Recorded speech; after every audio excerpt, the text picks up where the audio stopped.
evening, everybody, and welcome to this MyDeath-MyDecision online event. We're very grateful to you for joining us today.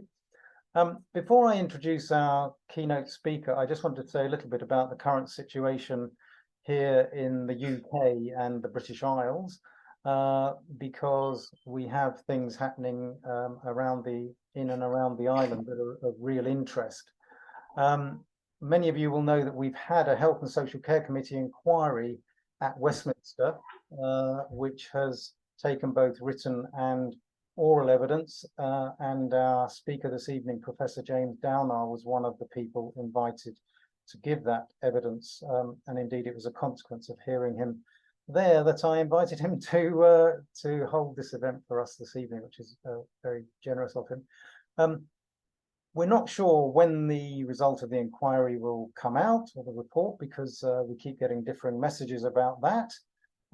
And we're also not clear whether it's going to have firm recommendations or just basically report on the evidence that they received. But if we look around these islands, so at the moment we have Scotland, which has a draft assisted dying bill in preparation and is expected to be launched later this year by Liam MacArthur. And as far as we can tell, there is considerable support for that. We have Jersey, which has held a citizens' jury and is in the process of developing its legislation. And we also have the Isle of Man, where the second reading of their assisted dying bill will be occurring, we understand, at the end of October. So it feels like in England and Wales we're somewhat dragging our feet. I would just point out that MyDeath-MyDecision, which is campaigning for a law that would allow both the terminally ill and those suffering unbearably from an incurable condition to have an assisted death. We're a not-for-profit. All of our board are volunteers, and we rely purely on donations. So given this free event, if you are minded to make a donation, you can easily do that by visiting our website. So that's the spiel out of the way there.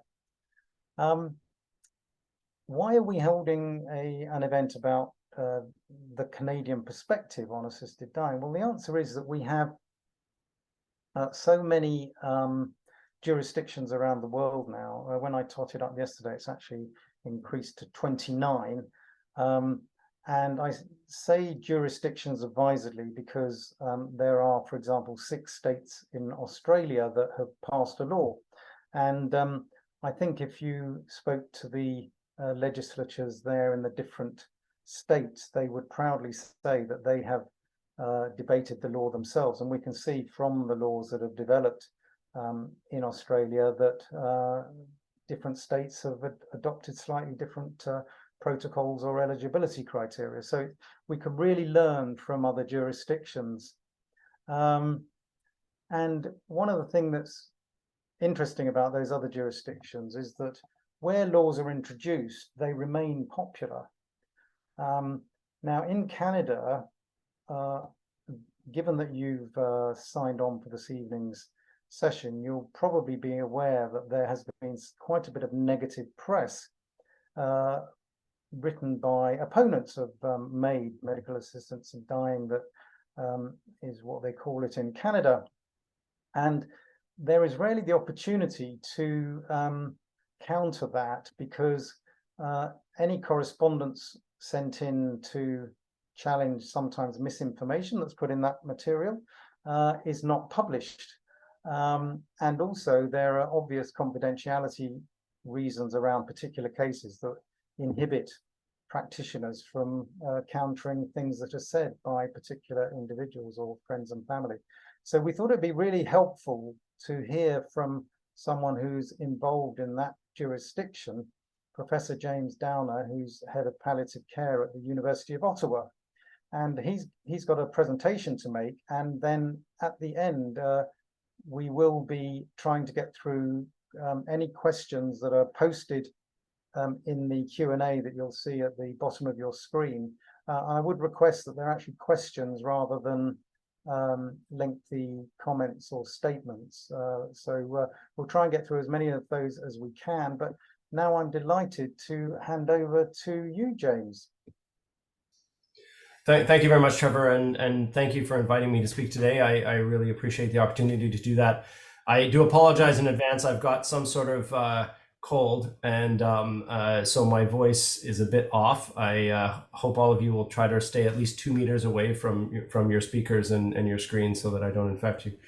But anyway, I sort of jump right into it, and I'll get started, and hopefully there'll be some opportunity for questions at the end. Where are we here? Okay. So again, thank you very much for the introduction. Some disclosures. I have served formally as the co-chair of the Physician Advisory Committee of Dying with Dignity Canada, which is a charity group in Canada, not for profit, I believe now, that was advocating for the legalization of assisted dying in the past. I was a member of that committee and chaired that committee. I am currently employed by a faith-based institution, and so there are obviously, out of respect for them, want to be mindful of that and not make any comments that relate to faith-based institutions here. I have received consulting fees to be involved in the development of educational materials for different organizations related to medical assistance in dying, and I was an expert witness in 2 of the cases that were relevant to the legalization of assisted dying in Canada. Just by way of overview here today, what I was hoping to do was talk a little bit about how MAID became legal in Canada, because I think that's sometimes a bit commonly misrepresented. I want to talk a bit about, who we know is receiving medical assistance in dying in Canada and why they're requesting it. Because again, there's sort of different levels of data, population level, and going on down.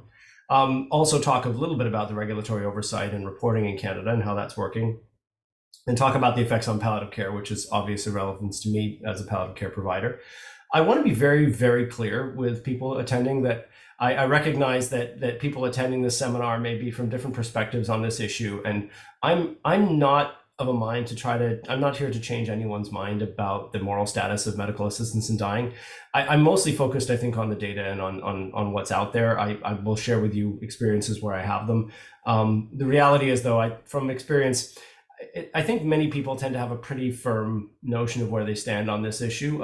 People who have changed their minds on this issue, from my experience, are people who have changed their minds as a result of personal experiences with friends or relatives. I've rarely seen anyone change their mind as a result of a discussion or a slideshow presentation. And again, I don't really think that things like poll numbers and data like what I'm going to show you really addresses moral questions that at the end of the day, if something you believe is morally incorrect, it's not correct or incorrect based on what the data shows. It's something that you feel more deeply than that, and I'm not here to address that or impugn that at any level. I'm also not here to tell anybody what law you should pass in the UK, if any at all. That's not really my place. I'm not a British citizen. I'm Canadian. I'm really here just to talk about Canada. So MAID was legalized in Canada as a result of a Supreme Court decision in 2015, the case of Carter versus the Attorney General of Canada. That's normally how laws are challenged. Canada is a little different than some other countries in that we have a charter, and that any law in existence must adhere to the various different sections of the charter. And if you feel at some point you want to challenge a law, you actually have the right to do that, and you have to do it on the basis of the principles laid out in the charter and the different terms of the charter. And the Supreme Court unanimously ruled that our current laws in Canada were an infringement of the charter, and that it should be legalized, or essentially they struck down the criminal code provisions that prohibited MAID for any competent adult who, number one, clearly consents to the termination of life, number two, has what they're calling a grievous and irremediable medical condition, including an illness, disease, or disability, and is enduring suffering that is intolerable to the individual in the circumstances of his or her condition. I won't get into a lot of the details in blow by blow, but so this was the court decision that was handed down, and that they gave 12 months to Parliament to pass a law and set up a regimen accordingly.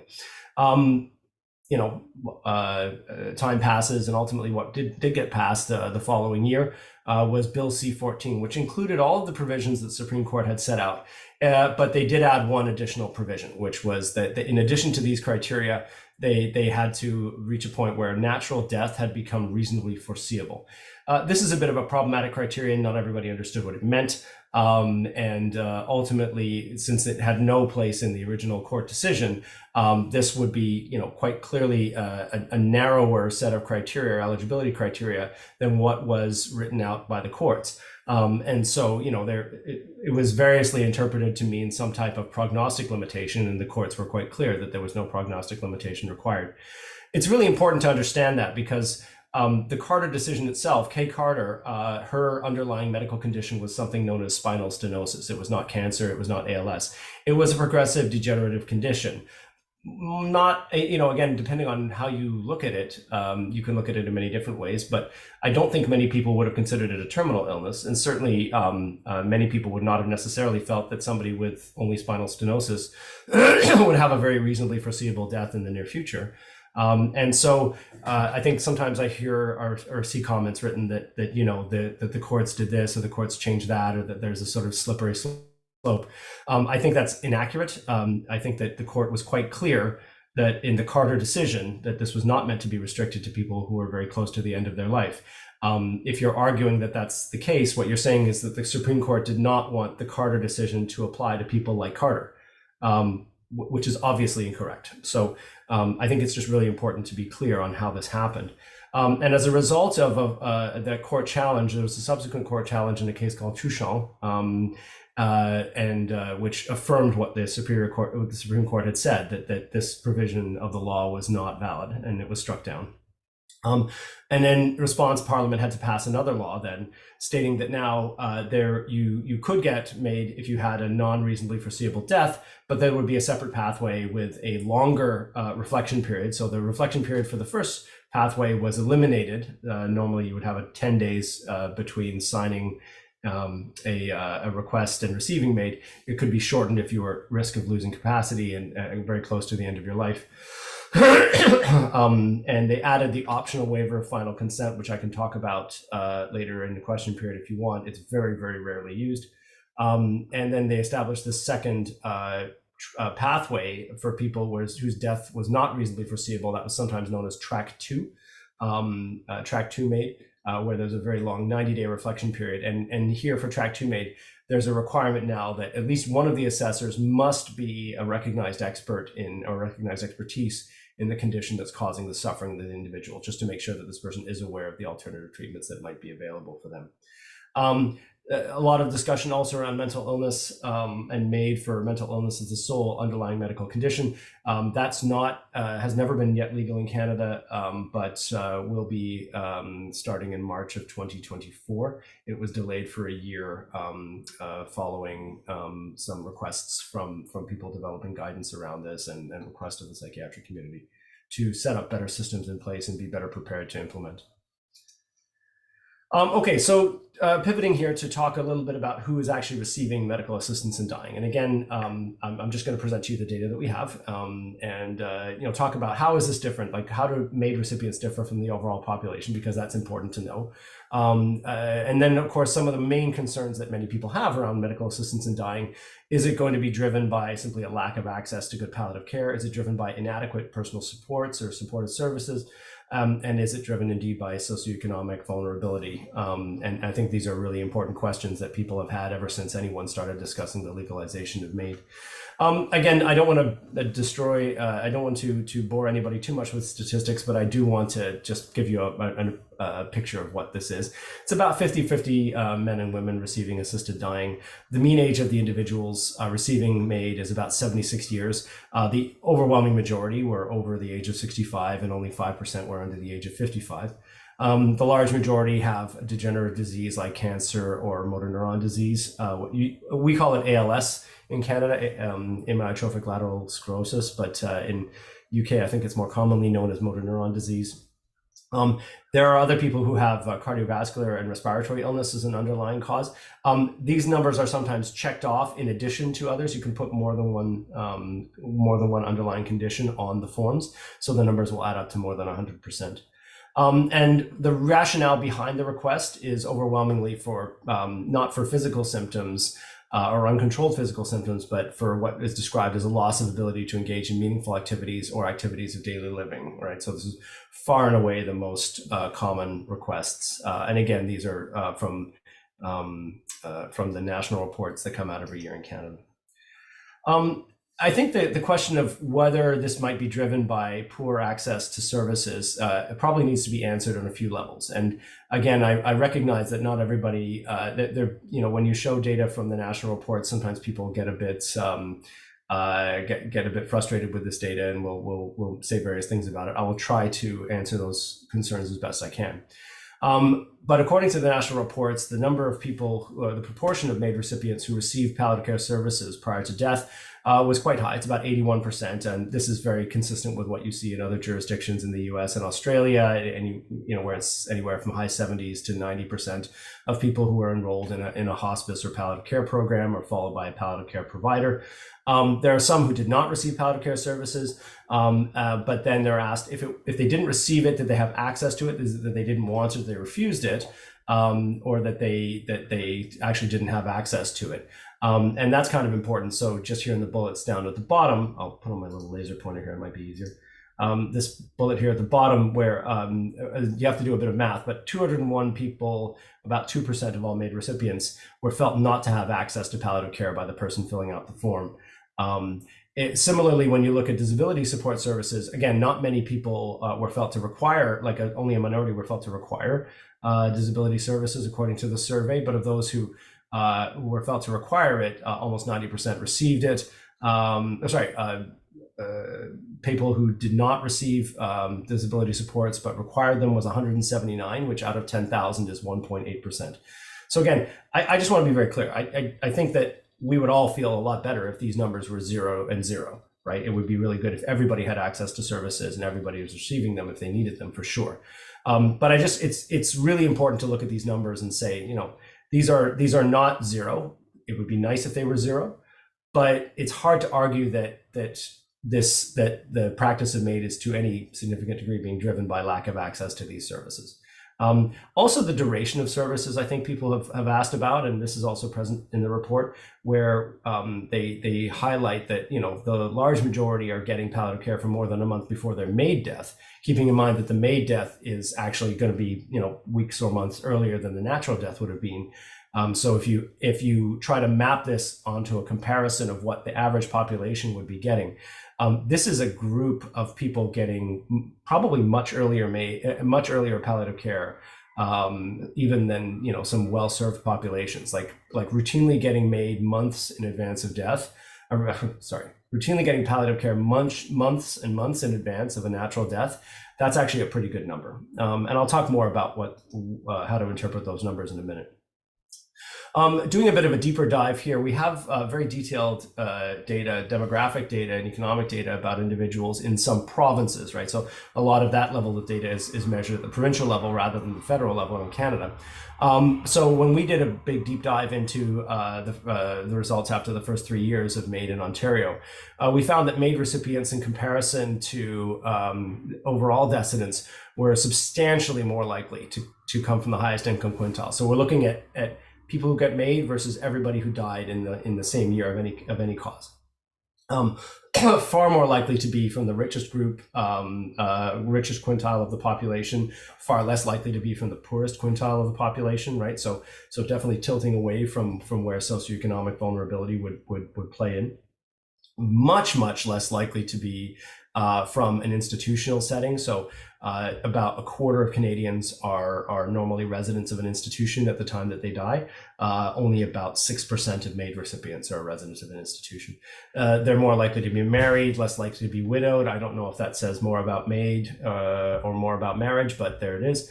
And in a deeper dive, also, there was another study out of Ontario looking at, when you cut across any imaginable demographic, right? So depending on what illness they had, whether they were from rural areas or urban areas, et cetera, and then look to see if that trend, the economic trend, was found in every subgroup, and it was. So people who are from the poorest quintile are far less likely to get MAID than the richest quintile, no matter how you cut it. Again, what's interesting here also is that, for people who are concerned that the national reports, so some people have highlighted that the national reports are self-reported by the providers, and that they may be exaggerating the involvement of palliative care, that they don't agree. In this study, we actually use the assessments not of the providers themselves, but of the of nurse investigators working for the Office of the Chief Coroner of Ontario. So these are people whose only job is to assess the care given to people. They have no skin in this game. They're not. They don't have any interest in either finding or not finding fault. And in their assessment of the data that we gave, their numbers prior to the request were made, about 75% had involvement of palliative care services, and that number climbed closer to 80% when you factored in the time between assessment and actual MAID, that additional people getting palliative care consultants involved as part of the assessment. So again, numbers that almost perfectly line up with the federal reporting. So that tells you not only that the number is quite high, but that what the physicians are saying they're doing, and what I would have to say is probably the most objective assessor you'll ever find assessing they're doing is lining up really well. So I would say that people are not simply writing down things to make it look good. They're writing down probably reasonable answers. Okay, so some people say, well, they maybe don't accept this data, they don't like this data, and they think that perhaps it's misleading, and that really there is an underlying problem of adequacy of palliative care and supportive services that's driving this. So I say, okay, well, let's look at other objective data, right? So if you don't like the subjective data or the judgment-based data, let's look at things that we have objectively, that we know, in society. And we happen to know, for long-standing historical reasons, people who are dying of cancer are substantially more likely to get palliative care services. They get palliative care services much, much earlier, and generally much more frequently when they have cancer than when they have non-cancer illnesses. And this is sort of a historical challenge in palliative care, is that we grew out of the oncologic world, and we've had to make a lot of efforts in recent years to become more and more involved in the management of non-cancer illnesses. And it still lags very far behind. So non-cancer illnesses, we often are far less likely to get involved, and we get involved much, much later. And that's interesting because when you actually do studies of people at similar points before their death, when they have cancer or non-cancer illness, that doesn't seem to shake out. You don't seem to see lower palliative care needs among non-cancer patients. You don't seem to see higher, different levels of dependency. We'll talk about that in another slide. But at the end of the day, there's no rational basis for the observation that palliative care is less involved in non-cancer illness. It just is. So, if that's true, if you're equally likely to have unmet palliative needs or unmet service support needs when you have cancer versus when you have non-cancer illness, so you have two populations, and therefore in one population you're seeing substantially more access, earlier and greater involvement of palliative care in one group, and it's not even close. You get much more palliative care in the cancer group than you would if it was really unmet palliative needs that was driving the practice of MAID. It stands to reason you would expect to see higher rates of MAID in the non-cancer population. In fact, you don't. You see very much the opposite, that MAID in cancer is about 3 times more common than in respiratory illness in Canada. It's about 8 times more common than in cardiovascular disease.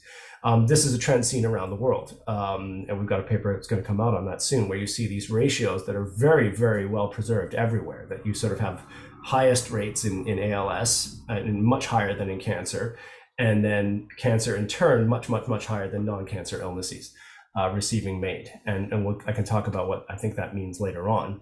But again, very much inconsistent with the idea, very much not consistent with the idea that the adequacy of palliative care supportive services is what's driving what you're seeing.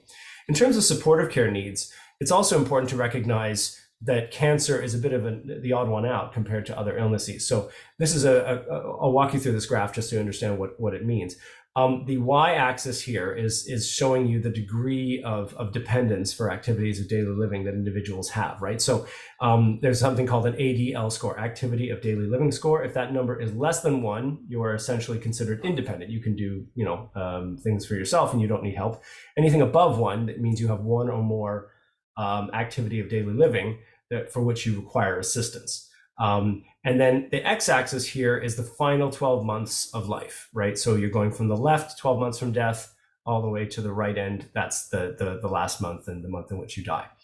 And you'll see that cancer is a bit of an oddball. So for most of the final year of life, people with cancer actually are independent. Their ADL score is below 1.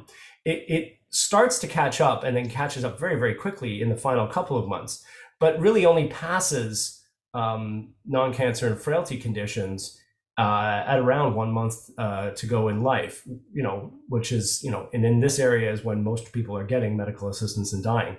So when you look among MAID recipients, really anywhere along the trajectory, people with non-cancer illness are going to have, the equivalent distance from death is going to be much more dependent, much more likely to be dependent than the same person with cancer. And that's to quite a substantial degree early on. So again, you're seeing the cancer population has the lowest support needs overall, and much less likely to have supportive care needs, much more likely to have resources coming to them. So if it was unmet supportive needs, they should probably have the lowest incidence of MAID, and they have the highest, and it's not close. So again, it's really hard to look at this data and say to yourself, well, it's probably, and this is objective data, there's nothing subjective on this graph.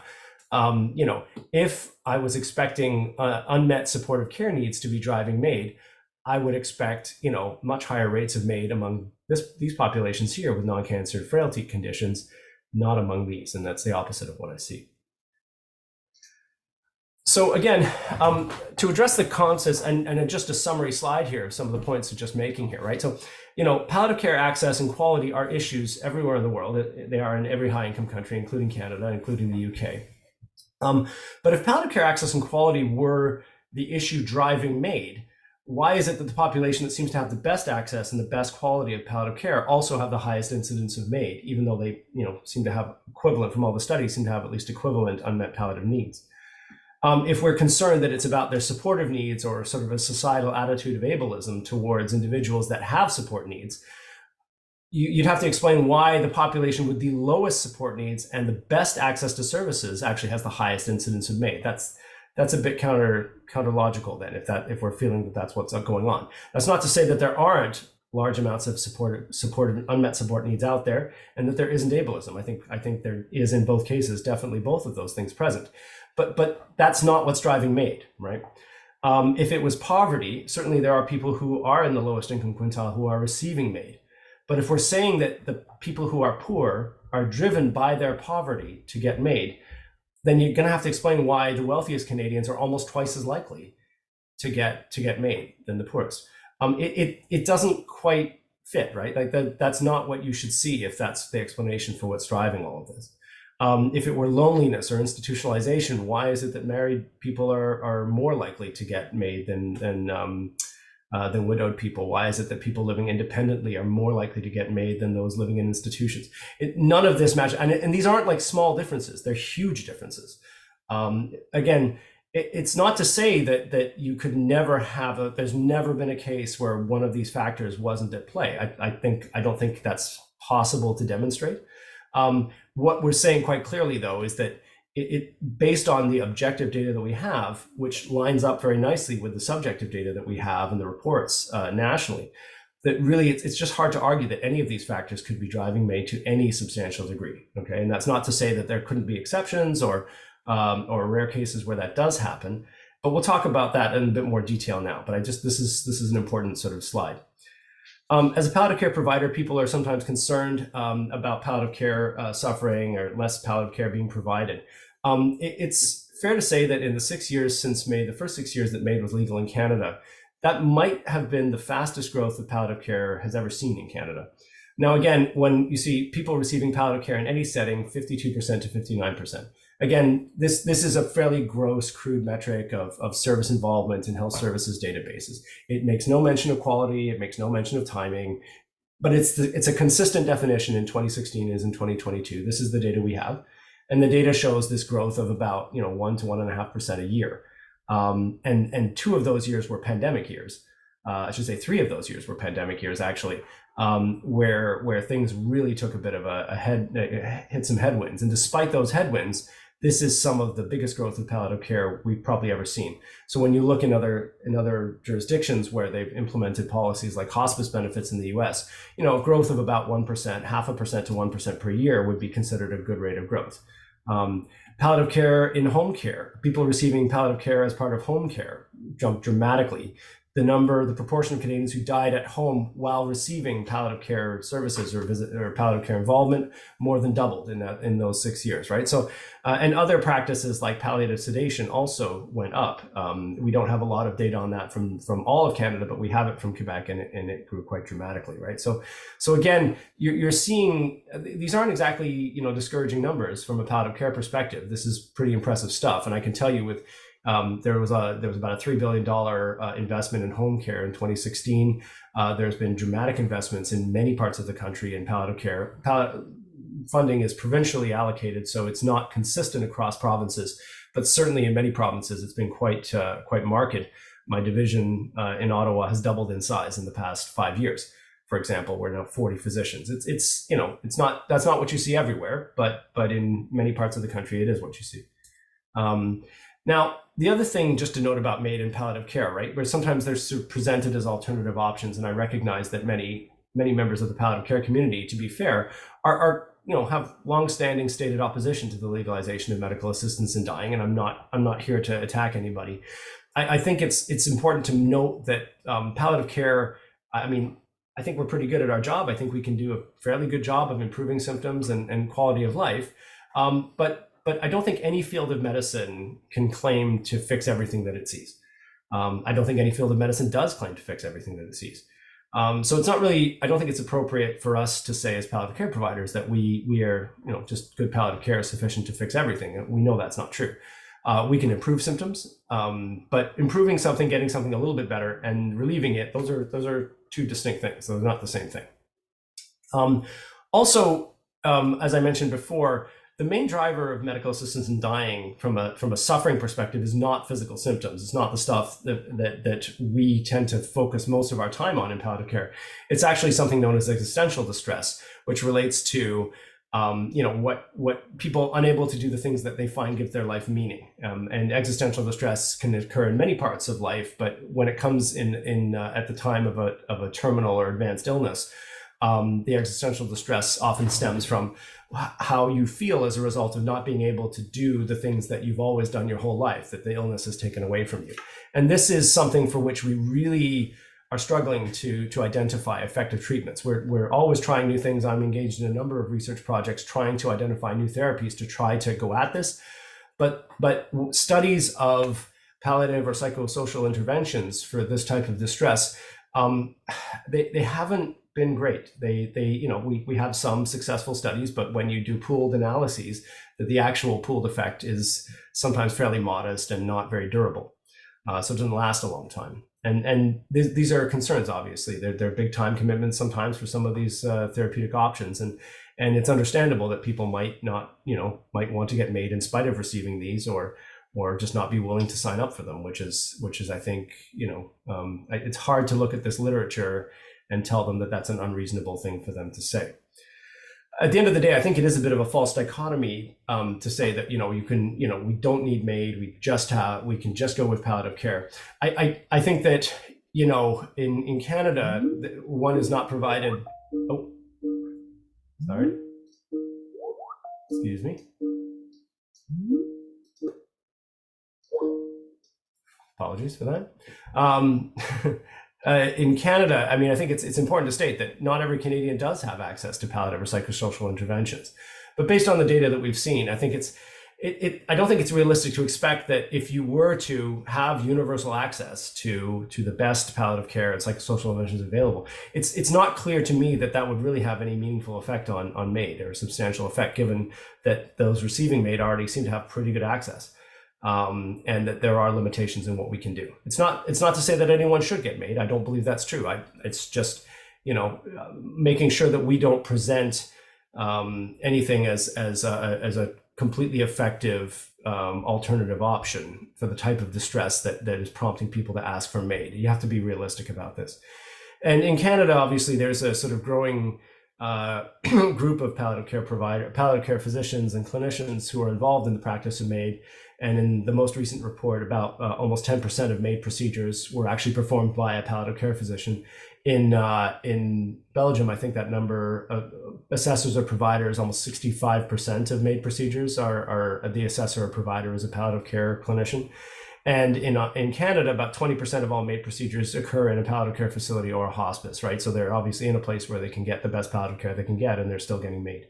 So again, maybe a bit of a false dichotomy. In terms of oversight, there's a lot of discussion about what oversight exists in Canada. It's not consistent across provinces, which is perhaps one point where I'll come back to in a second about what oversight could look like. But in the most populous provinces, so again, about 80-90% of the Canadian population lives in sort of Ontario, Alberta, Quebec, BC, and provinces that are where there's a mandatory review by a coroner or a mandated review body, and they'll look over every single case and they'll review all the documentation, and if they don't like the documentation, they'll call you back and they'll ask for more documentation until they're satisfied that they have enough, or they've identified concerns that there's some issue related to eligibility. So in some cases, it's simply that they just don't like that there was not enough detail in the documentation, or there's some other administrative issue. Or for more serious concerns, they will actually, if they really feel that they don't have enough information, they will refer this individual on to the provincial college for further investigation and possible disciplinary action. Of course, in Canada, like everywhere else, when there are regulatory colleges that are mandated to respond to family complaints, and families can register complaints with colleges. Colleges may choose to look into that, and based on the nature of the complaint, they may choose to investigate and go further beyond that. In Ontario, there's other, I'll just give you an example, there's also other pathways to get into the public sphere. So it's not just reports issued by the oversight bodies, but if serious concerns were arising and this went to a discipline tribunal and the appeals board in Ontario, that would be publicly available, independent of whether this, the coroner's review, if there were significant enough issues that were flagged and sent on to the college, and this went to a discipline hearing and a discipline hearing that can be appealed, that this would be part of the public record and thus not hidden. It can also be referred to the police or the Crown prosecutor at any time.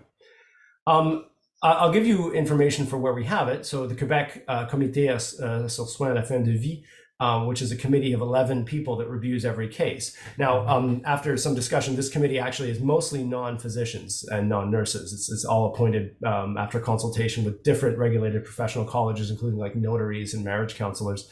So again, not everybody on this committee is somebody who has experience with clinical care. But of the first 5,500, they referred 4 cases, that's 0.1%, to the college for further review. I don't have the results of those. I don't know what happened there. I'm not aware that any of them resulted in significant disciplinary action based on their review. I understand that there was some attention paid because in a couple of months ago, the president of the committee actually went around and sent out a letter to MAID providers to sort of say they were getting concerned after Bill C7 had passed, and that we were now people could get MAID for not reasonably foreseeable death. That they were concerned that there were cases that were not that were on the sort of borderline of eligibility, and they were quite concerned about that. And in fact, they referred 15 cases in that year to the college, which is about 0.5% of all MAID. The college president soon actually went public and responded saying that actually they were aware of all of the 15 cases, that they had sent all of them to a committee of experts to review, and that after reviewing the cases, they didn't feel that any of them required discipline. Now, keeping in mind that they had people who were more experienced clinicians looking at this. The comité is, and I don't mean to sound like I'm disparaging anybody, the comité has been very vigilant from the start about issues, any concerns about eligibility that they identify. So in the first year of legalization, they flagged 14% of all cases for concerns about eligibility. And it turns out that almost all of them related to the fact that when there was 2 physicians from the same hospital, they felt that was not sufficiently independent. So they were flagging cases, even if 2 physicians worked in a hospital where hundreds, thousands of doctors worked, hundreds or thousands of doctors worked, that wouldn't be independent enough for that. They've changed that. They used to flag cases if the person's health card had expired. Many people have expired health cards. It doesn't affect your eligibility. But for whatever reason, they were continuing to flag those. So again, this is a vigilant committee that has a very, I think, low threshold to flag and forward cases. Again, I don't have any special knowledge of these cases or the details of these cases, but the college has reviewed all of them and did not feel that any of them required discipline. In Ontario, the coroner has referred, I know that the coroner has publicly talked about the first 3,000 cases that were reviewed by the coroner's office, and they referred 4 of the first 3,000. So again, approximately 0.1% were referred onto the college for disciplinary action. We haven't seen statistics in the past couple of years, but again, anything referred to the discipline tribunal is accessible. It's all public. You can go and search it. There are the links if you want to look for them. And then the review board, it's called HPARB, anybody reviewing. Now you'll look through these and there's not a single case related to MAID. There are a number of cases where people were disciplined for what the patients said were them being abandoned or feeling abandoned by providers who said that if they requested MAID that they would no longer provide them with their care. There were 3 cases like that, and you can look them up. And there were a number of other cases where physicians were disciplined for using outside of the context of MAID, simply over prescription or inappropriately prescribing opioids and benzodiazepines. So I think it's clearly a college that is willing and able to flag physicians for inappropriate prescribing. They're not afraid to shy away from doctors overprescribing or doing things in dangerous ways, but they're not flagging anything for MAID. And additionally, I went through recently the Ontario Patient Ombudsman annual report. So this is a totally independent office where anyone can register complaints about how they were treated or any aspect of the healthcare they received. And in 6 years, and every available report I could find, there was not a single mention of medical assistance in dying anywhere. Track 2 MAID has gotten a lot of attention and press recently. So looking at a practice that as MAID has grown, and I'm happy to talk about the growth of the numbers and what that means.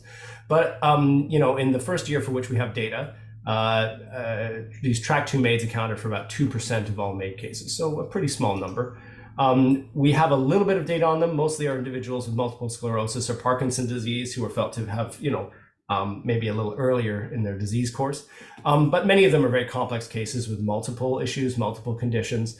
Not as many were receiving palliative care services, which is not entirely surprising depending on what the underlying condition was. There are many conditions that don't normally have any involvement of palliative care, and as they're not perceived to be, part of what we normally would see. It doesn't mean we can't have a role, but seeing a number like that isn't entirely surprising.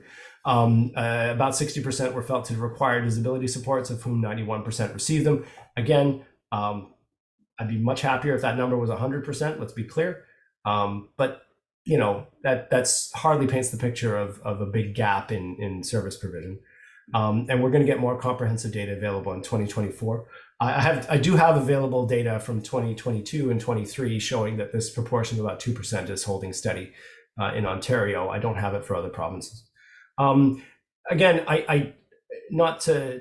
just to put this into context, right? Like I think we have to recognize that 219 cases is actually not a very large number in a country which has over 300,000 people die every year.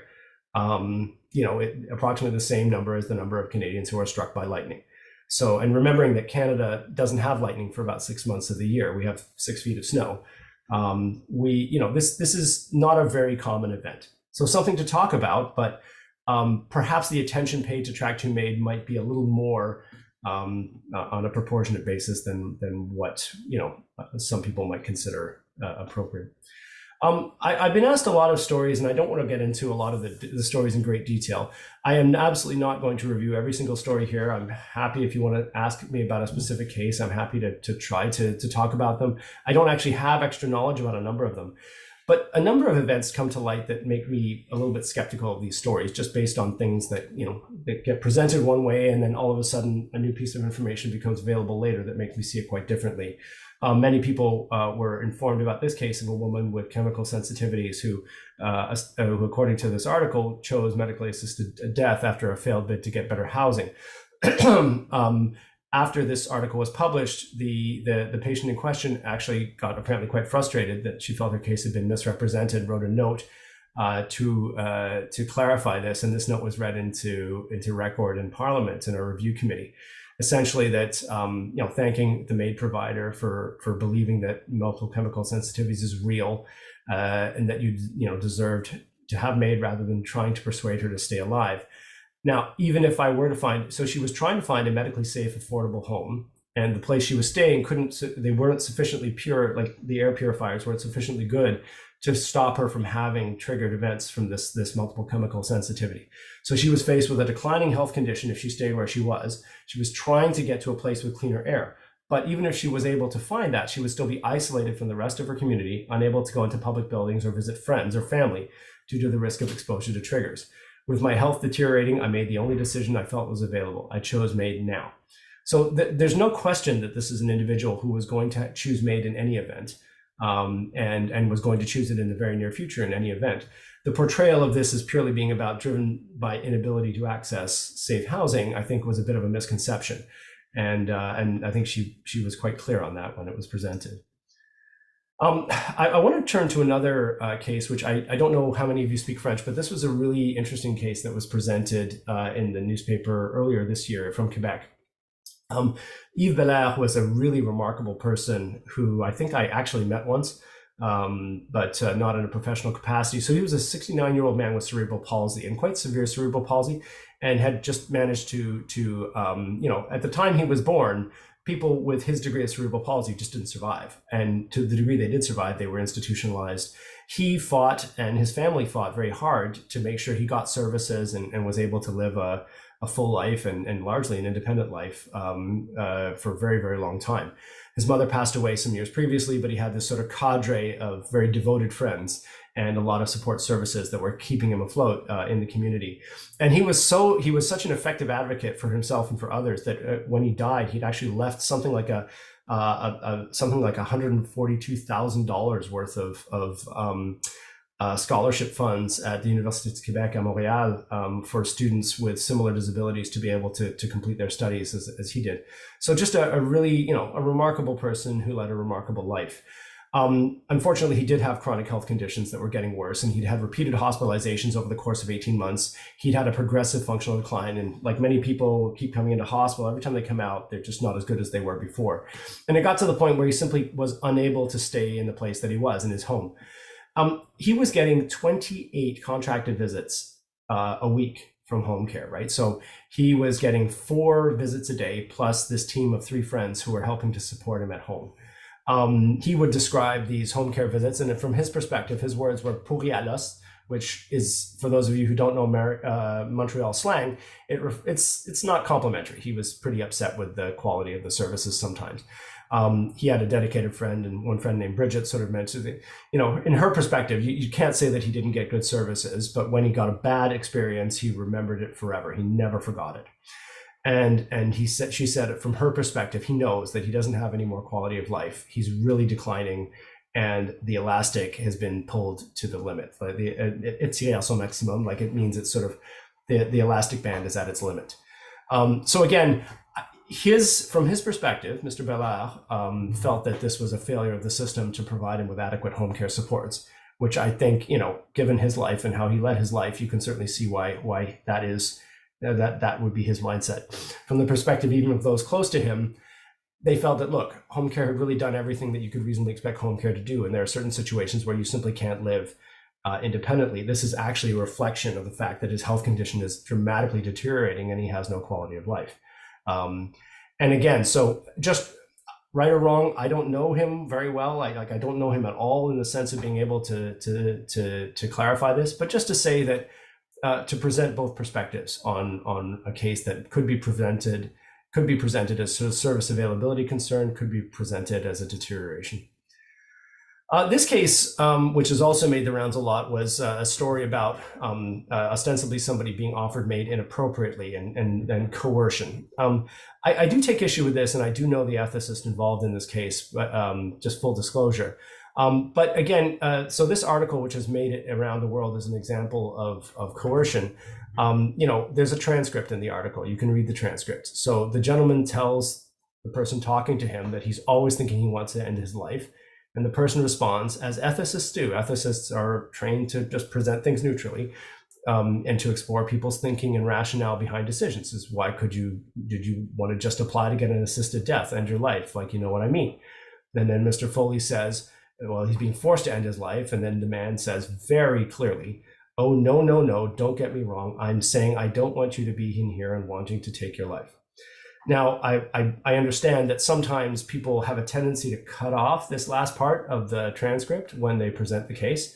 I feel that's intellectually dishonest if people are doing that, because I think this is not, if this is meant to be an example of coercion, I don't think it's an example of coercion at all. I think this is somebody where clearly he's not even raising the issue of ending. This man himself raised the issue of ending his own life, and this man's trying to understand what his perspective is and why, and understand his thoughts around the subject. I also want to be very clear from Mr. Foley's case that his frustration in this situation was due to the fact that he had had bad experience with a home care provider, and he wanted to get the resources for himself to advocate to pay for his own services privately rather than go through the contracted service provider. I don't think that's the craziest request I've ever heard. I'll be honest with you. I have a lot of sympathy for that perspective, but rules are rules, and that's not what they do. So just to be very clear that a lot of this escalation is happening in the context of a conflict with the hospital over how resources are allocated. But I really push back on the notion that this is an example of coercion, because I don't think that's true at all. Other concerns are being raised about whether ineligible patients might be receiving MAID. And a lot of these stories do relate to families coming forward to newspapers or reporters about this. I am absolutely not going to get into the details of each and every case where this might have come up. I will highlight some commonalities and just also point out that as somebody who does get involved in the provision of care for people with advanced illness and people who die, anyone who's done this, if you've been involved in the care of the dying or people with serious illness and someone dies, you have had this encounter, this type of conversation hundreds of times with people. Families very frustrated with the ultimate result. Families that in some cases just were not willing to accept that a patient had requested palliative care as opposed to continuing with the more aggressive treatments. Families perceiving that decision-making was influenced by the physicians, families perceiving that decisions were not actually made, but the patient was just confused because of pain medication they had received. And again, I'm not in a position to say in any of these cases whether that was the fact or not. But as somebody who's been through those conversations with others on multiple occasions, I have to say that sometimes there really is another perspective on what actually happened in those cases. The common themes, not true in every case, but the common themes I see are patients with non-cancer illness. Sometimes people really struggle to understand or appreciate that a non-cancer illness, and particularly multi-morbid frailty, might be a life-limiting condition. People with some history of estrangement with family members or complicated relationships that certainly, those relationships often don't get better during the stress of an advanced illness or a MAID request. And patients who have a history of mental illness or substance abuse, which, to be very clear, does not invalidate you from being eligible for MAID. Having a history of substance abuse, even mental illness at the time of a request, you can still be competent to make decisions. Competency is a decision-specific assessment, and it requires an assessment by individuals. There is scope, obviously, for legitimate disagreements about eligibility and the effectiveness of treatments, and I don't think that's a question I can answer here in this session. But it's also important to recognize, as you read through some of these stories, who's actually involved in the assessments and treatments. Often these cases where somebody did have, a psychiatrist or even a geriatric psychiatrist assess them for capacity and find that they were capable.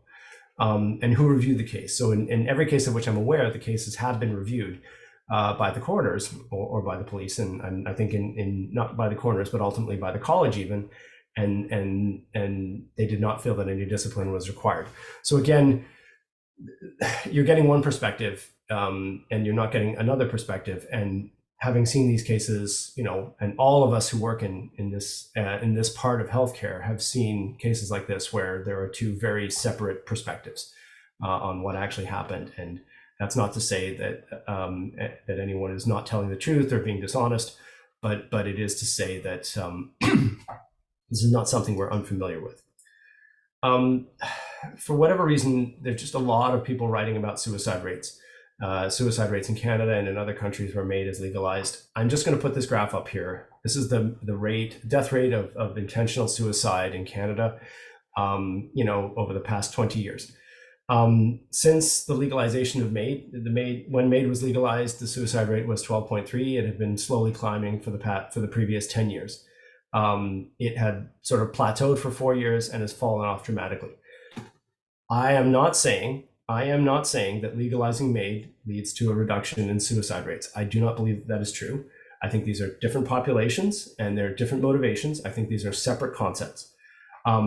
I just think that when people sometimes talk about the legalization of MAID, certainly in Canada, making it, and in other parts of the world, making it difficult or impossible to do suicide prevention, I don't think the data would support that. I think when we're getting into legalization of MAID for mental illness as a sole underlying medical condition, which has not happened in Canada and has happened in Europe for many, many years, I think we would need to have more data and understand how that plays out. But it's sort of hard to argue when you look at suicide rates there that they've had any difficulty with suicide prevention or seeing lower suicide rates. There are many factors that go into suicide, and I don't think that MAID legislation is one of them. So summary, I think it's, when all is said and done, when you look at the accumulated data, I think it's clear that Canadians receiving MAID are receiving them for the reasons that were intended and set out in originally the court decision and in the statement and in the legislation itself as was passed. I think we do have vigilant oversight with a high degree of compliance. I don't think that oversight bodies all produce reports that I think might reassure some. I think some will never be reassured by what they read. But I think, for what we have, I don't see any obvious reason to suspect that there are issues in terms of compliance or adherence beyond a small handful of cases. Objectively, palliative care utilization and funding are increasing. That obviously we don't know about quality. We don't know necessarily about timing from this data, but what we have, with consistent definitions over time is definitely doing what we want it to do. Canada, absolutely, like every other high-income country right now, is struggling with issues of poverty, inadequate social assistance and supports. We struggle still with palliative care access and quality. That there's still a substantial minority who are not able to access those things, and that needs to get better. Our long-term care sector is really in rough shape. The quality of care, loneliness in those environments are big problems. And all of those need to be fixed. And I'm assuming that if I put this list down, that would probably apply to just about every single country, every single high-income country in the world. But and just to be clear, all of these issues cause mortality and suffering on a staggering level, right? So income inequality in Canada is associated with probably 25,000, 30,000 deaths a year. In the US, it's over 300,000 a year. Poverty alone causes, in one estimation from the CDC, 300,000 deaths a year in the US. I'm assuming that there's a similar proportion in the UK. So make no mistake, these are issues that drive death and suffering. They statistically do not drive MAID.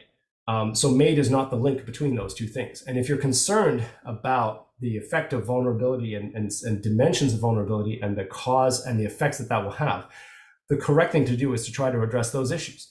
But pretending that you can address these issues somehow through MAID restrictions, or imagining that restricting MAID is going to make even a tiniest dent in the quality of life and health outcomes of the most vulnerable members of society is I think that's fanciful thinking. I think that there's no data that really aligns with that notion, that if you're concerned about these social issues, talking about MAID is a cynical distraction. This has nothing to do with the problem, and it's definitely not the solution.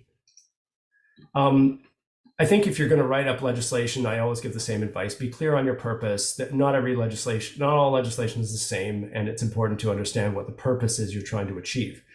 If you're excluding anybody through your criteria, be prepared to explain to them why they're included. I think people talk and will say one thing, but when you're confronted by somebody with a given condition who wants an explanation, you may find that your arguments fall flat sometimes. And I think you need to be prepared to say that, to talk to people and explain. I'm not saying you should or should not exclude anybody from MAID eligibility or even pass a MAID law, but be careful of double standards and pretending that exclusion criteria will do anything about safety, because I don't think that they do. Be aware that there's a difference between safeguards and safeguards. So a safeguard is a procedural step tied to a specific eligibility criterion, right? So, when you have assessments for capacity, that's to make sure that this is a competent adult. You liken it to like a child's gate at the top of the stairs, right? So you want a child's gate that will let through the older children and the adults and not let through the small kids. You could just nail a piece of wood across the door frame and no kid will ever fall down that stair, but nobody else will get through either. So distinguishing a procedural safeguard from a procedural step that is simply time consuming and logistically challenging, but totally unrelated to eligibility. Those are two very different things, right? That's an obstacle. That's not a safeguard. It doesn't make people safer. It just makes something harder to get. And thus it's more accessed only by people with social capital and ability and finances to circumvent those obstacles. In terms of oversight, as I mentioned before, not all oversight bodies in Canada have produced reports, but I think we do have access to higher level concerns where they popping up. I think as a general rule, it's a good idea for oversight bodies to produce reports similar to what happens in Quebec. But I think they probably should do that as a rule. Lack of a report does not indicate that there is widespread abuse, just to be clear, right? Like gaps don't mean you're allowed to fill the gap with your imagination.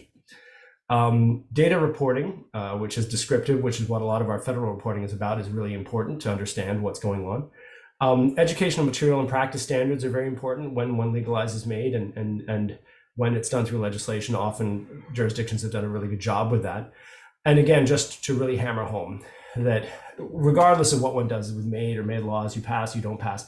If it's social, if it's deprivation, if it's vulnerability you're concerned about, made laws are not even, you should not occupy even one moment of your attention, right? There's obvious and effective things that we can do to improve outcomes for society's most vulnerable. They relate to social supports. Canada is now tabling a disability benefit for the first time in its history. That promises to be quite good. Canada has struggles with poverty in some areas, but we actually have very effective senior social supports. Canada has one of the lowest senior poverty rates in the world. We need that type of activity and energy in other parts to make sure that why we didn't have a disability benefit but had a really good seniors benefit I cannot explain to you why that would be the case. It doesn't make any sense. And also improving palliative care quality and access and research, which I think is happening in Canada, but it doesn't happen by accident. It happens by design. So you have to keep doing that. Here's a link to the report of the Special Joint Committee. I'm not going to go into the findings, but just if you want to take a look at it, feel free. And I'm going to stop there and thank you for your attention and happy to answer any questions.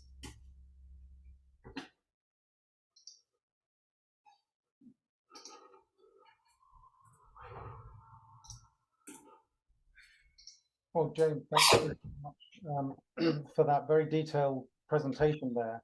Things that it sparked for me, particularly as a former lawyer. One thing that is clear that, in a sense, the law came about having come about through a Supreme Court decision.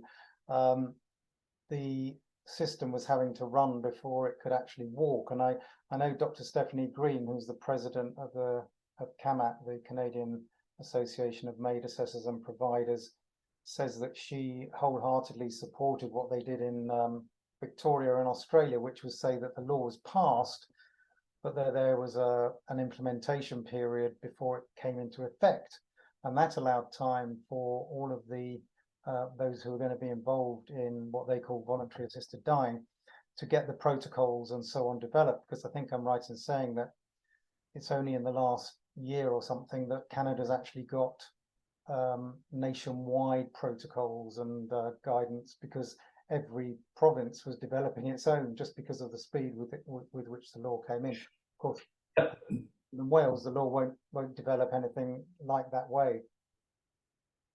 I think that's absolutely correct, and I would echo Stephanie's comments that it would have been really nice to have some standards of practice set up and some standard oversight elements in place across the country. It is a bit of a challenge when Canada's provincial system means that healthcare is a shared responsibility, but a lot of the regulatory elements are provincial, not federal. So that was always going to be handled at the provincial level, but it could have been handled in a consistent way at the provincial level. We scrambled very hard to develop educational material at the start, but again, it was a bit haphazard for sure. Yeah, I mean, the better way to do this is through legislation that includes a time period to get people at the table. Even after the court decision came through, there was, I would describe, a period of kind of almost denial where people were sort of imagining that it wasn't real, and that nobody was really doing anything about it. And then shortly after, our prime minister called an election where sort of everything went on ice for several months. And only after emerging, we had a brand new government, and everybody was sort of starting from scratch. So yeah, even the year that we had to set things up, was largely squandered, I would say.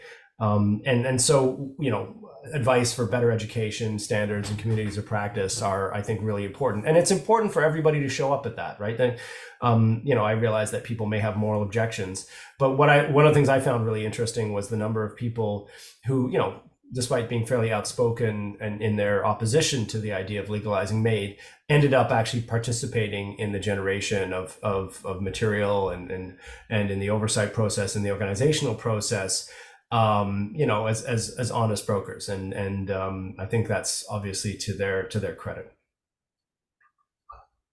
Okay, well, thanks very much. We've got quite a lot of questions. We are going to finish at 8 o'clock on the dot, so we may not get through all of them, but let me fire away. One question is, you seem to suggest that the low percentage of track 2 cases is a positive and an increase would be problematic. Why is that? Is it a public perception issue? No, so sorry, I don't think I said that, but I would say that the proportion of people getting MAID in the track 2 pathway is really, really low, and I think it's staying low. I don't think that's surprising. I mean, when we talk in general, like you know, people love to focus on numbers and changes in percentages over the years. I think that's a bit misguided. The number is 100%. 100% of Canadians having access to medical assistance in dying, and actually only a tiny number using it. So, you know, some people die suddenly, so maybe it's only 95% who realistically could have accessed MAID, and whatever it is, 3, 4, or you know, at some point probably 5% or more. But, you know, the overwhelming majority don't take it, even though they have access to it and could potentially be eligible. And of those who do access it, many would have been eligible for a long time before they ultimately accessed it. That I think the key thing to understand about MAID, and as we tried to convey around the trajectories and the changing conditions over time for these individuals, the main driver of MAID is internal, right? The driver of MAID is not related to external forces like structural disadvantage, service provision, access to services, etc., but actually related to the illness that the person has and the condition and how they perceive it. I think that's really important to say. I'm not saying that eligibility criteria are irrelevant. I think it's important to think about what they are. But at the end of the day, the main determinant of whether someone gets MAID is them. Just trying to bring together a couple of questions here about competency requirements. So concern expressed about having to assess competence later on in the progression of an illness at a point at which that might have impacted someone's capacity when they've gone through the initial assessment, but the nature of the illness or condition that they have, that's not necessarily that they are totally unable to make the decision, but how is it assessed? And is there a second assessment of capacity at the time of receiving the medical? Right. I'll try to answer that as succinctly as I can. First of all, to say that at the present time, people must be competent for their assessments to receive MAID. You know, so they get 2 assessments, independent, and they must be competent during both of those times to convince people that they are capable of making this decision. And there's a series of criteria that are fairly commonly used based on Applebaum's criteria, if you're a fan of that, to go into those sort of details of how one might assess capacity. There is now in existence what's called a waiver of final consent. So before, until 2021, you also had to be competent at the exact moment you received MAID. But now you have the option if you feel like you're heading in that direction. The concern was that there were people who were found eligible and had passed their assessments, but wanted to make a certain date, like they wanted to make it until Christmas just to say goodbye to family and friends.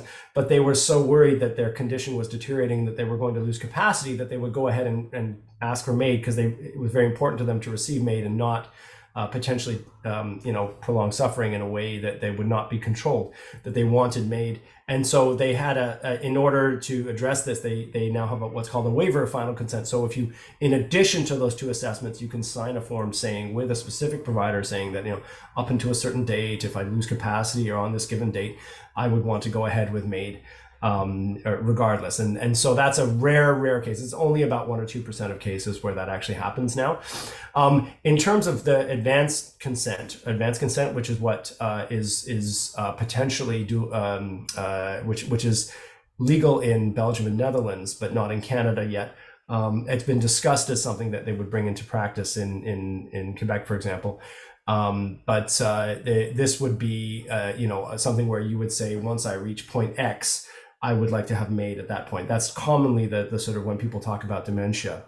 Now, for other chronic illnesses and where dementia is a factor, again, it can be complicated. Again, capacity is always decision specific, right? So there's no such thing as globally capable, globally incapable. You can be capable of making some decisions and not capable of making others. And that's a really important concept.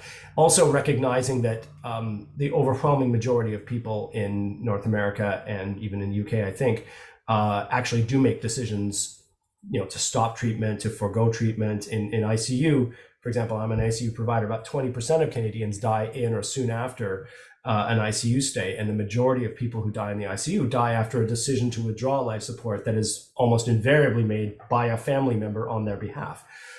So again, consent and decision making at end of life is always a bit tricky, and people get concerned about the potential for influences or outside influences on decision making about this.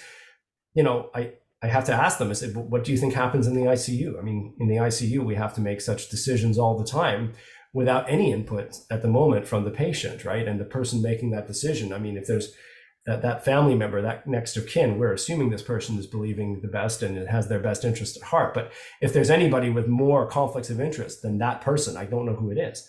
So again, understanding that within that realm, I think the framework for MAID decision making is far less concerning than what we do routinely there and all over high income countries. Thanks for that. Yeah, summarizing a question which sort of in a way ties in with this capacity aspect, which is, is dementia a track 1 or a track 2 case? Dementia would be a track 1 or a track 2 case. So, I mean, if the death is not reasonably foreseeable as a result of dementia, it would be a track 2 case, and you would want a 90-day period. But again, I think when most people ask about dementia, they're probably asking about advanced consent rather than track 2 in the current framework as it exists. So we don't actually have a framework yet for how advanced consent would work in Canada, because that's not currently legal and how not currently practiced or legal, and it's not. There's no legislation right now before Parliament at all to talk about what that might look like. They haven't, I believe, even struck a committee to study what that might look like. There's been recommendations from the committee to begin to look into it, but no one's followed up on that yet. Quebec has gone forward with a plan that they would want to implement, which again, I won't go into the details of that. We could look at what happens in Switzerland, where we know that people with dementia have traveled to one of the centers in Switzerland. They often say they're going sooner than they would like, because in Switzerland you must have mental capacity both at the time of being assessed and at the time that you, as it happens in Switzerland, you take the medication yourself or turn the tap on a cannula. But so I think this is assuming that the person with dementia does still have capacity. We're not talking about the advanced directive issue. Do they go down track 1 or do they go down track 2? Oh, I mean, if again, I would assume it would probably have to be track 2 if they were at the point of being capable of making their own decisions, and then it would be, they would have dementia, but in the context of other conditions often. So, it would be Alzheimer's or other dementing illnesses are rarely standalone illnesses. They're very commonly other morbidities and conditions that are ultimately incurable and potentially life-limiting. So my guess would be track 2. Based on the data that we have, not many people have taken that route. It would be probably pretty rare. It hasn't shown up on the stats. Okay. There's a question here which challenges the number of cases that you mention in Quebec, saying that there were more cases between 20. Yep.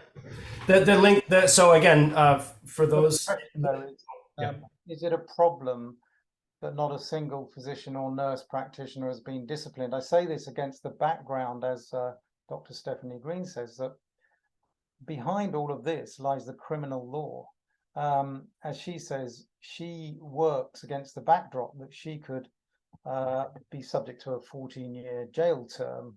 So there are practice within the particular profession, but there's also the criminal law that stands behind it. But is it a problem that not a single physician has been disciplined? Well, I guess maybe turn the question around. I mean, if it's your assumption that people are breaking the law, and then if you take it for granted that you think people are deliberately breaking the law, that ineligible patients are receiving this, that people are deliberately flaunting the rules or acting in bad faith in the practice of MAID, then people should be disciplined for that. Absolutely. I don't personally believe that that's happening. And I say that on the basis of, quite substantial familiarity, not only with the practice, but with many of the people who provide. I work with these people day in and day out. I kind of take issue with the tone of the question. And again, I not meaning to sort of, I won't overread into it, but I think the nature of the question, and I'm sorry, I am familiar with the person who's asking the question, that I think that if your assumption is you're starting from the perspective that people are breaking the law, I think that's not a fair, I think that's not a fair starting point. I think you have to start with the open-mindedness. I don't assume that everyone is going around breaking the law around me all the time for issues like this. I think that healthcare providers are bending over backwards to do their very best, not only to advocate for their patients, but to follow the law. I think that that's what you're seeing evidence of. I think if Canadians are known as pathological rule followers. Physicians, particularly, and nurses, we have protocols and we tend to follow them. I can't prove to you that no one's ever broken those rules, but then I guess the flip side would be as to sort of go where you might have been leading there, Trevor, which is to say, if you frankly don't trust colleges and you don't trust police and you don't trust prosecutors, you don't trust coroners and you don't trust any of those things, then can you explain to me why you feel that your current legislation, i.e. one that bans MAID entirely, is safer? Because those are exactly the same mechanisms that would prevent legal abuses in your country. So again, you can't selectively question the effectiveness of coroners, police, and regulatory colleges only in countries where MAID is legal, but accept that where MAID is illegal, they're working.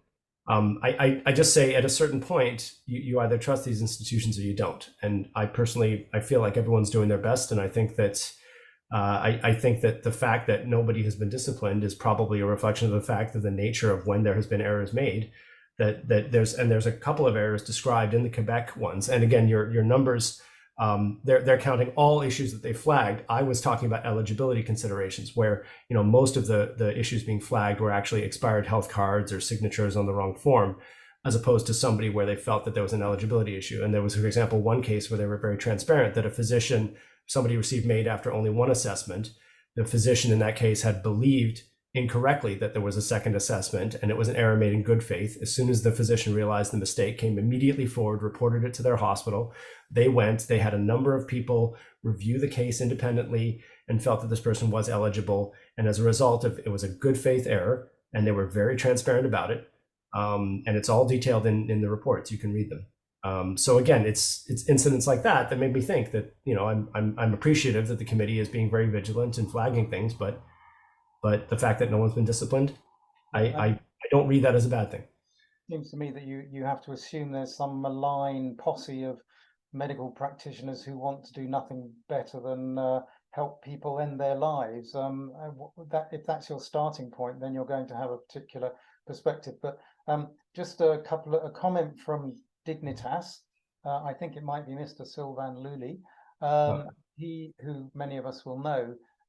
He's saying, I think it's a very important point, that in most jurisdictions, it's true certainly in England, and I'm assuming that it's the case in Switzerland where he's from, that the starting assumption is that a person has capacity, and you've got to then decide why you think that person hasn't got capacity. This is all about autonomy and the ability to make decisions for yourself. So I think that's an important point to make. The starting point is, so I don't know whether it's the same in Canada, it probably is, but yep. There's a presumption of capacity for decisions, but in this case, you have to prove it and document why for made decisions. You don't for other decisions. Another question: a common objection is that the family exerts pressure in order to access financial advantage earlier or avoid care costs. Is there any evidence either way? Again, I'm not a private investigator. None of us are. I can't tell you that's never happened.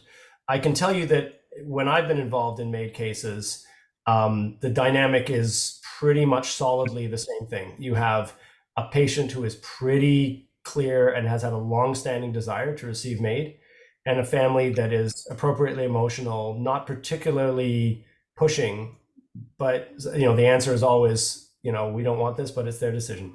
And again, are people always telling the truth? Of course, I can't know that. But I think if you've been involved in these assessments, that's very much not the dynamic that comes across. I'm sure there are exceptions. I'm sure there could be exceptions, the same way there are in all sorts of end-of-life decisions. And as I say, in the ICU, where I have to make life and death decisions, and where such decisions are made in the UK all the time, where people we forego life-sustaining measures or stop life-sustaining measures for people without any input from them at all entirely based on what we're hearing from family members.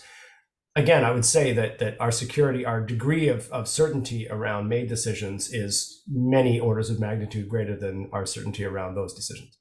Yeah, I mean, the other context, of course, is someone might just say, no, I don't want chemotherapy anymore. How does anyone know whether they've been coerced into saying that? But just from a legal perspective, I mean, if often people talk about the greedy relatives coercing granny to go through a assisted death with all that entails.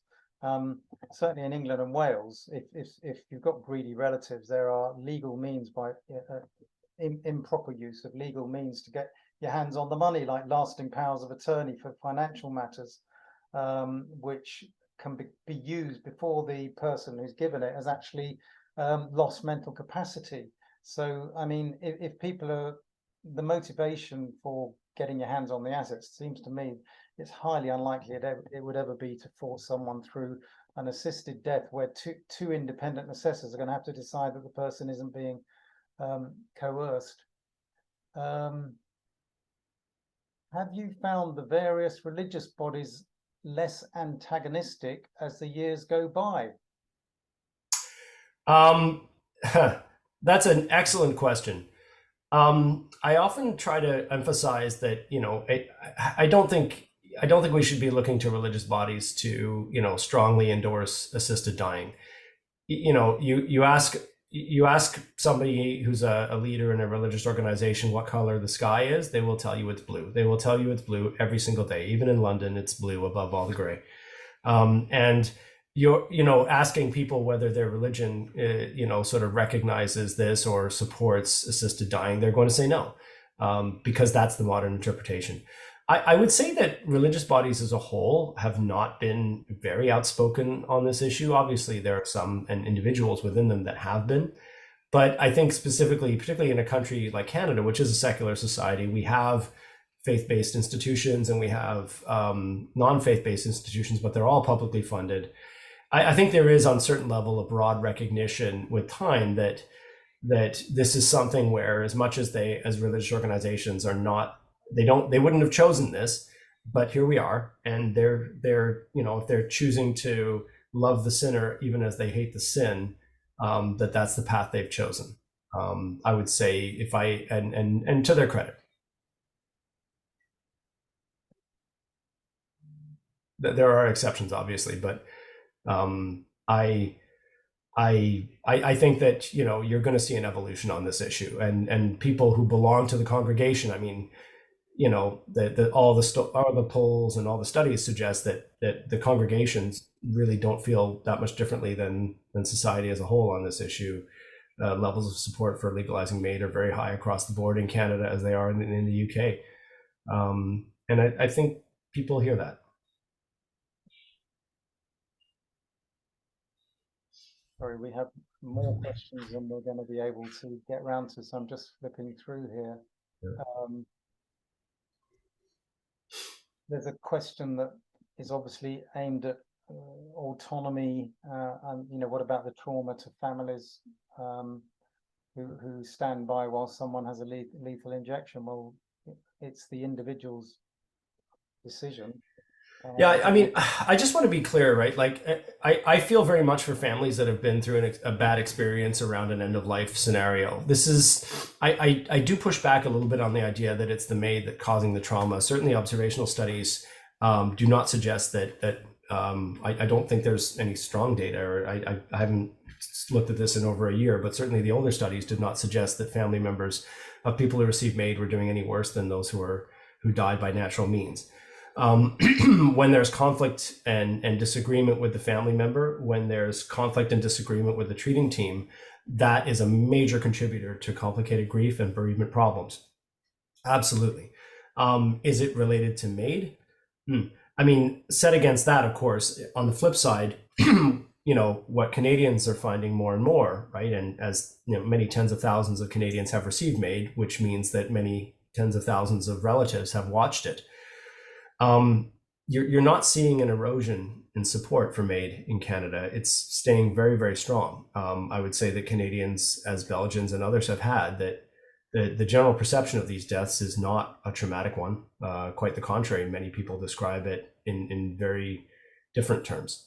I'm not saying that makes it right or wrong, but the question specifically about trauma and grief, you know, I'm sure that some people do not have great experiences, but you know, that is definitely not the main message. And I think that if you look at even natural deaths, many people still continue to have not great experiences with that. So it's you know, we can't do a trial, obviously, so there's no randomized study to prove anything. But so there's been a recent case in Cyprus, a Brit called David Hunter, who killed his wife pursuant to a suicide.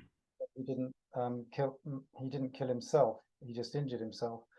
If that's what not having a MAID law forces people to do, so that family members get a call to say your dad's dying and your mum's dead. I mean, if that's not traumatic, I don't know what is. Whereas MAID deaths are, as you know, there's countless evidence that they are in calm, controlled conditions. Read Stephanie Green's book, This is Assisted Dying. She's got some very wonderful stories in there.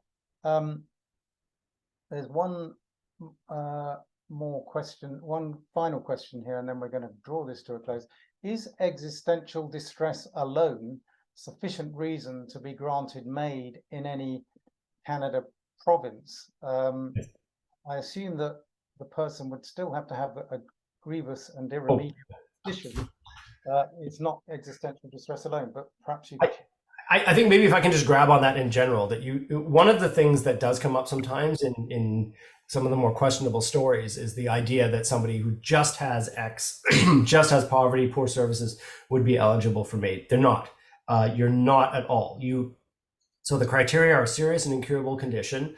You need to have be in an advanced state of irreversible decline in capability, right? So advanced state, irreversible decline in capability, right? And have intolerable suffering that cannot be relieved by means that are acceptable to you. So again, simply just having distress wouldn't be enough. So for example, people experience existential distress as the result of a midlife crisis or loss of a job. These are like, there are very well documented points of one's life when one is at very high risk of having severe existential distress. End of life and receiving an incurable diagnosis is one of those. And you'd have to be in that condition. Far and away, the most common rationale behind somebody requesting MAID, and those who do have existential distress typically rate it as the worst form of suffering or distress that they have, far worse than the physical symptoms. Yeah, that's consistent with, say, I mean, Oregon, that's been producing reports now for 20 years. Those existential factors are always the highest, but of course the person must meet the top criteria before they get eligibility criteria, before you're considering their, you know, what are the reasons that cause them to want the assisted death. We're going to have to draw it to a close there. That's been absolutely fascinating. One thing I think for us over here is that we've got this opportunity to look at what's happened in other jurisdictions around the world. And so we can learn.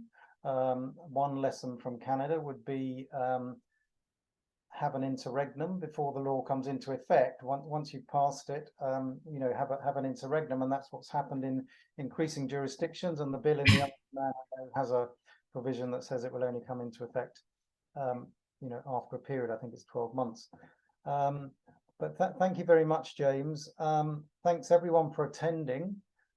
As I said at the beginning, repeat this free event. If you are minded to donate to MyDeath-MyDecision, we'd much appreciate it. You can find an easy donation button on our website. We will be planning other online events, but for the moment, that's where we bring it to an end. Thank you all very much for attending. And James, again, particularly with your cold, thanks very much. Thank you. I felt better over the course of the talk, but much appreciate your attention. My email was on the last slide. Feel free to send me any questions if you have any follow-up questions. Thank you. That's great. Thanks very much, James.